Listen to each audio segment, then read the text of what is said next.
మరి మీకు భగవంతుడు ఆ సీట్లే ఇచ్చాడు. మరి పెద్దిరెడ్డి గారు చంద్రబాబు నాయుడు గారిని ఓడించేస్తాం అని మరి ఆయన ఒక 20,000 ఓట్లు చేర్చారట తమిళనాడు వాళ్ళని. ఆ ఓట్లు చూసుకుని మరి ఆయన్ని ఓడిస్తానన్నారు.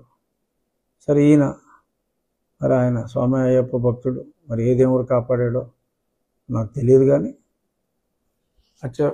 ఏదో ముక్కుతూ మూలుగుతూ 4,500 ఓట్ల మెజారిటీతో మరి ఆయన బయటపడటం జరిగింది. కానీ మరి ఏ చంద్రబాబు నాయుడు గారిని అయితే అక్కడికి రానివ్వనని చెప్పి మరి ఆయన అప్పుడు గొడవలు చేయించారు.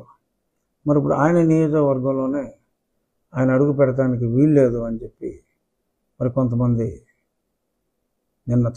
కొంతమంది కాదు, కొన్ని వేల మంది వారి నిరసనని తెలియజేయడం జరిగింది. ఎందుకంటే అవమానం ఒక ప్రజానాయకుడికి ఏముంటుంది?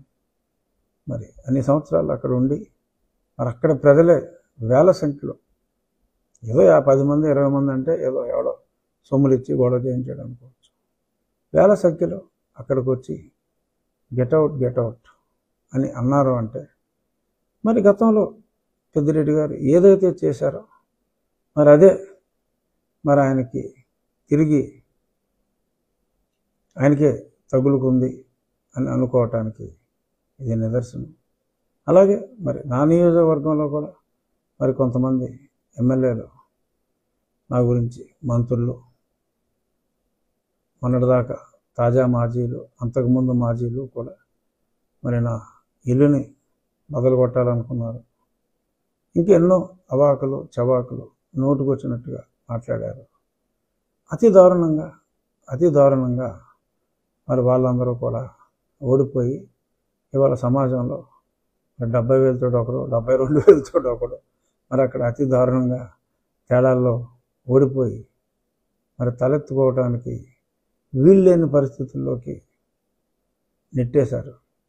ఎవడైతే ఎక్కువ మాట్లాడాడో, ఎవడైతే తన పరిధి దాటి ఎక్కువ మాటలు మాట్లాడారో వాళ్ళందరికీ కూడా ఇది భగవంతుడు విధించిన శిక్ష, ప్రజలు విధించిన శిక్ష. అంటే ప్రజల్లోనే దేవుడు ఉన్నాడు. దేవుడు డైరెక్ట్గా వచ్చి పూర్వం రోజుల్లో లాగా ఎన్టీ రామారావు సినిమాలో చూసినట్టు చేతిలో విష్ణు చక్రాలు ఇవన్నీ ఉండవు. ఓటు అనే ఆయుధంతోనే ఓడించాలి అని చెప్పి నేను ముందుగానే ఈ సందర్భంగా సరే స్వోత్కర్ష అనుకోవచ్చు కొంతమంది, ఎందుకంటే ఇప్పుడు మారిన పరిస్థితుల్లో. కానీ కొన్ని నిజాలు కూడా, స్టాటిస్టిక్స్ కూడా చెప్పాలి. ఎందుకంటే ఒక పార్లమెంట్ సమావేశం కానీ, అసెంబ్లీ సమావేశం కానీ ఒక సెషన్ ముగిసిన తర్వాత మరి ఎన్ని గంటలు సభ జరిగింది, ఈ అన్నిటి మీద ఒక చిన్న రిపోర్ట్ స్పీకర్ గారు చెప్తారు.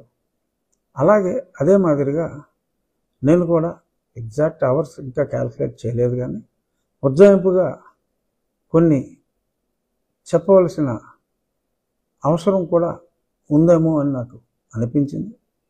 సొంత డబ్బా కొట్టుకుంటున్నాడేమో రాజుగారు అని ఎవరైనా భావిస్తే ఐఎమ్ సారీ.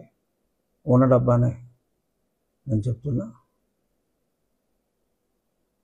జూన్ 4-5 తారీఖుల్లో 2020లో అంతకుముందు చాలాసార్లు నేను వాళ్ళు చేసిన తప్పుల గురించి మాట్లాడినా, తిరుపతిలో జరిగిన తప్పుల గురించి మాట్లాడినా, ఎప్పుడైతే నవంబర్లో 2019లో అమరావతిని రాజధాని కాకుండా